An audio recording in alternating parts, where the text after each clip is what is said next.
नाज़रीन, हमें ज्वाइन किया है वेटरन पॉलिटिशियन जनाब शेख रुहेल असगर साहब ने, किसी तारुफ के मुताज नहीं। शेख साहब, थैंक यू वेरी मच आपके वक्त के लिए।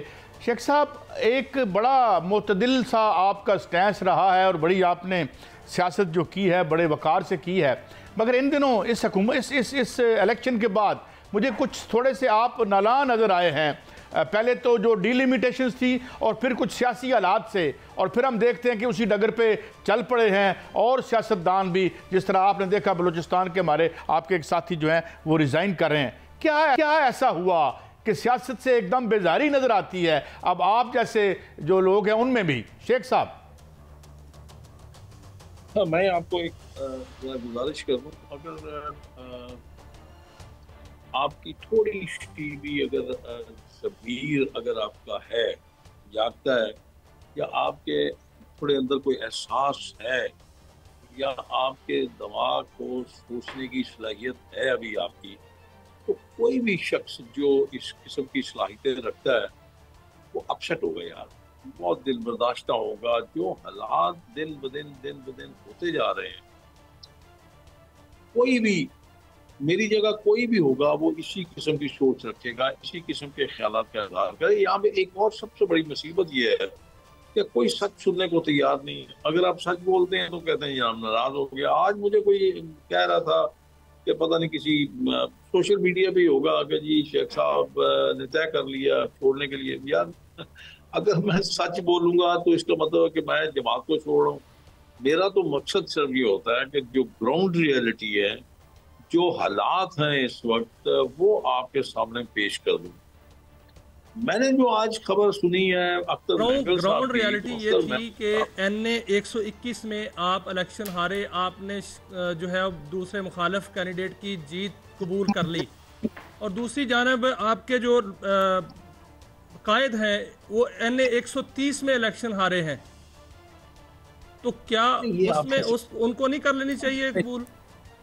नहीं, ये आप ऐसे ना कहें कि जब तक आपके सामने कोई ठोस शवाहद ना हो, या उस पे आपने कोई ऐसी अभी कोई चीज सामने ना आई हो, इस किस्म की बातें पटल की रिपोर्ट कहती है नहीं, इस किस्म की बातें करने से ग्रेस करना चाहिए। देखिए, मेरी अपना एक मजाज है मेरा। अच्छा शेख साहब, मैं बात को बदलता हूँ, मैं बात को थोड़ा बदलता हूँ। शेख साहब, आपने कहा जी कि मैं इस फीलिंग से तो आपसे एग्री करता हूँ। जब आप अपने इलेक्ट्रेट में जाते हैं, लोगों से मिलते हैं, बिजली के बिलों की बात करते हैं, ये चीजें हैं जिसने आपको डिसग्रंटल कर दिया? मतलब आप देखें ना, मैं आपको वही अर्ज कर रहा हूँ ना कि आप अगर मुझसे ये पूछेंगे कि महंगाई का क्या हालत है, तो मैं ये आपको कहूँगा कि लोग बहुत इंतहाई फ्रस्ट्रेशन का शिकार है। लेकिन चूंकि इस खित्ते में इनकलाब की कोई नज़ीर मिलती नहीं है, तो इसलिए मेरे ख्याल में शायद लोग उसी एक बात पे ईमान रखते हैं कि इन्नल्लाह मा साबिरीन, के अल्लाह सब्र करने वालों के साथ है। इस पे मेरे ख्याल में उनका कामिल यकीन है और उसी पे यकीन किए जा रहे हैं। मैं कल भी किसी को कह रहा था, आज भी किसी को कह रहा था कि जब आप कैमरा और माइक लेके बाजार में जाएंगे, गालियां निकालेंगे, फिर करते जाएंगे, और थोड़ी देर बाद आप देखेंगे वही शख्स जो गालियां निकाल रहा था वो बिल जमा कराने वाली लाइन में लगा होगा। तो अब उसका क्या करेंगे आप? आपके पास तो हल नहीं है। लेकिन हाँ, उड़ते जरूर है आप कि इसका आपको हल सोचना है, बजाय इसके हम किसी गैर जरूरी बातों में उलझते रहें, गैर जरूरी बातों पे अपना वक्त जाया करते रहें, अपनी एनर्जी जाया करते रहें। हमें आवाम के मसाइल को देखना है। अब मेरी नज़र में तो आप इस वक्त एक वक्त आ गया कि आपको एक बहुत बड़ा फैसला लेना पड़ेगा। या तो आप मुल्क के और मुल्क के अवाम के लिए फैसला ले लीजिए, या फिर आप अमेरिका की ताकत। शेख साहब, एक और भी बात हुई है, यानी आज जो खुद पॉलिटिशियंस हैं, अच्छा जई साहब की तकरीर सुन लें, चलें, पहले इत्तेहाद में थे, अब अलहदा हो गए। अब खुद मौलाना फजलुर रहमान को सुन लें तो वो कहते हैं जी गवर्नमेंट के साथ हम शामिल होकर डिस्क्रेडिट नहीं होना चाहते। तो ये जो सियासतदानों का अपना ही सबसे आला ऐवान जो है, जो सबसे इस रियासत में बुलंद तर मकाम रखता है, उस पर एतबार क्यों उठता नजर आता है खुद फाजिल मेमरान का? असल में मैं आपको गुजारिश करूंगी, मैं किसी के साथ अपना मुकाबला नहीं कर रहा। जब तक आप इक़्तिदार की ख्वाहिश के ताबे रहेंगे आप इसी किस्म की बातें सुनते रहेंगे।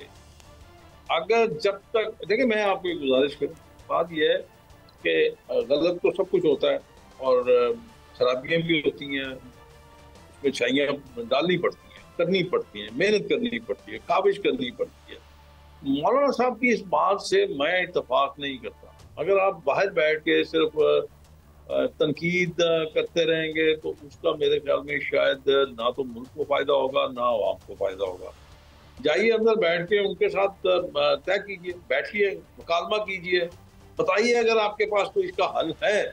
अगर आप समझते हैं कि आपके पास महंगाई का हल है, आपके पास किस चीज का तोड़ है, तो जाइए जाके बात कीजिए। ये कोई तरीका नहीं है कि बाहर बैठ के आप मुझसे पूछिए, मैं आपको बताता हूँ, मुझसे पूछ लीजिए। मैं एक लेमैन हूँ, मैं तो उस मकाम तक नहीं हूँ ना जहां तक मौलाना साहब हैं, लेकिन मुझे इतना पता है कि जब तक आप अपने दिल से, अपने दिमाग से, अपने अंदर से इक़्तिदार की ख्वाहिश को बाहर नहीं फेंकेंगे उखाड़ के, जब तक आप मरने के खौफ को अपने अंदर से नहीं निकालेंगे, आप तरक्की कर ही नहीं सकते।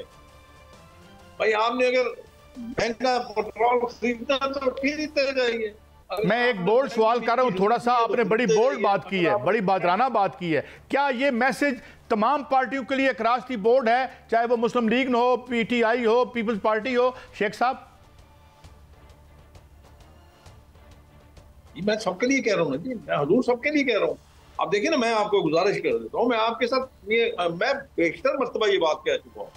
ये तो अब मेरे ख्याल में शायद ऑन रिकॉर्ड है, बिल्कुल बिल्कुल ऑन रिकॉर्ड है, जो अभी मैंने बात की है। जाइए जाके ईरान से आप इन तीनों चीजों का सौदा कर लीजिए, आप देखिएगा कि आपका मुल्क तरक्की करेगा। मतलब मुझे तो ये समझ नहीं आ रही कि मतलब हम किस तरफ जा रहे हैं।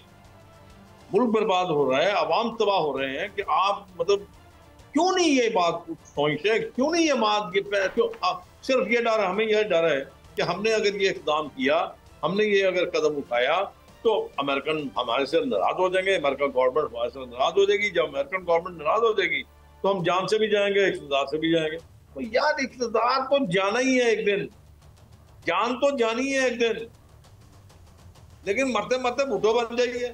आज ही नारा लिख लीजिए, वो ये जिंदा है, भुट्टो जिंदा है। कितने अर्सा हो गया मरे हुए, लेकिन भुट्टो जिंदा है। किस वजह से? किस वजह से? दो तीन चीजें हैं ना उसकी, और कोई खास ऐसा चीज तो नहीं है। एटम का, एटम बम बनाने का दाग बेल रख दी, इस्लामिक समिट करवा दी आपने, इस मुल्क में शराब को ममनू कर दिया आपने, कादियानियों को गैर मुस्लिम कर दिया। जिंदा हो गया भुट्टो, क्या हो गया? मर गया था ना, मर ही गया ना। अब आप भुट्टो को ज्यादा याद करते हैं और मारने वालों को आप याद नहीं करते। ये चीजें है ना, ये चीजें जब तक आप अपने अंदर नहीं समझेंगे, आप नहीं इसको समझेंगे, नहीं हो सकता। मतलब आपने अगर महंगा तेल लेके महंगे लोगों को देना है, अब मैं मिसाल के तौर पे आप मुझे बता सकते हैं कि तेल की कीमत क्या है और ईरानी तेल की कीमत? ईरानी तेल जो क्वेटा में पेट्रोल पंप्स के ऊपर बिक रहा है, उसकी कीमत देख लीजिए और अपने तेल की कीमत देख लीजिए क्या है। ईरानी गैस की कीमत देख लीजिए, अपनी एलपीजी की कीमत देख लीजिए। मतलब पता नहीं अब किसको खुश कर रहे हैं, किसके लिए खुश कर रहे हैं। मैं अब जब मैं ये बातें करता हूँ तो फिर ये उसका जो मेरे पे इल्जाम आता है वो ये आता है कि जी मैं शायद गुस्से में हूँ। मैं किस गुस्से में हूँगा? नहीं, ये एक फितरी रद्द-ए-अमल है, ये आपका फितरी रद्द-ए-अमल है, हर पाकिस्तानी का रद्द-ए-अमल है। मियाँ शायद साहब आप कुछ बात सवाल करना चाह रहे हैं शेख साहब से? देखिए शेख साहब बड़ी अच्छी बातें कर रहे हैं, लेकिन सर जो वोट को इज्जत दो का नारा था मुस्लिम लीग नून का, अपोजिशन कहती है कि वो तो नारा ख़त्म हो गया और वो तो कुछ और बात करती है। तो आप क्या कहते हैं सर कि मुस्लिम लीग नून वोट को इज्जत दो के नारे पर कायम है? यार मुझे एक बात बताओ, मैं आपसे बात पूछता हूँ, आप बड़े अक्लमंद, बड़े ज़हीन हो, बड़े समझदार हो, इन नारों से लोगों के पेट भरते हैं यार? पता नहीं, मुझे तो समझ नहीं आई। मैं ये आपको ये लिख के दे देता हूँ अपनी उम्र के हिसाब से, मैं आपके साथ ये कमिट कर लेता हूँ कि आज आज आज आप इस पाकिस्तानी अवाम की जिंदगी को बेहतर कर दीजिए, उनको चैन दे दीजिए, सुख दे दीजिए, उनका खाने का बंदोबस्त कर दीजिए।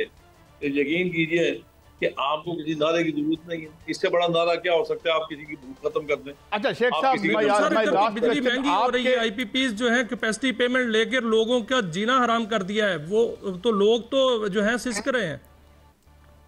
मैं तो जी आपसे यही तो गुजारिश कर रहा हूँ ना, मैं यही तो कह रहा हूँ आपको कि आपको तो किसी नारे की जरूरत नहीं है। आपको याद होगा कि जुल्फिकार अली भुट्टो साहब आए थे तो उन्होंने 3 नारे लगाए थे, याद है आपको? रोटी कपड़ा और मकान, यही नारा लगाया था ना। अच्छा शेख साहब, my last question to you, आपके सफ़ों में आपके साथी, आपके दोस्त जो हैं, एक तो हम देख रहे हैं फैज़ हमीद साहब का एहतसाब शुरू हो गया, सब ने इसको अप्रिशिएट किया, कुछ आवाज़ें बाजवा साहब के खिलाफ भी उठ रही हैं और वो ज़ाहिर लिंक नज़र आते हैं। आप क्या समझते हैं, आपकी पार्टी इसमें संजीदा है और ये कर पाएगी? देखिए, मैं आपको एक गुजारिश करूं, मैं इस बात पे पहले दिन से ये बात कह रहा हूं कि हर इंस्टीट्यूशन का अपना एक मुरवजा तरीका है, हर किसी की, समय आपके सियासतदानों, क्योंकि सियासतदान एक ऐसी चीज है जिसने अपना गिरबान हर किसी के हाथ में पकड़ा दिया और अपनी कमजोरियों की वजह से पकड़ाया। क्यों? इसलिए कि एक आता है, दूसरा उसकी टांगें खींचता है, तीसरा उसके खिलाफ नारे लगाता है। जब आप कमजोर तरीन अदारा आपका है, बाकी इदारों का अपना एक तरीका है, उनको उनके अपने तरीके से उनको करने दीजिए जो कर रहे हैं। आप क्यों उसमें दखल अंदाजी करते हैं? आपके कहने से या मेरे कहने से या मेरे यहाँ पे दलाइल देने से क्या फैज साहब जो हैं वो वहां से छूट जाएंगे? क्या बाजवा साहब पे रिलीफ आ जाएगा? क्यों करते हैं आप ऐसी बातें? मैं इस चीज के सख्त खिलाफ। आपने अगर कुछ करना है ना, मैं सियासतदान की बात कर रहा हूँ, मैं हुकूमत की बात कर रहा हूँ, आपने कुछ करना है, भूल जाइए उनको यार। आप इस मुल्क के अवाम का सोचें बस।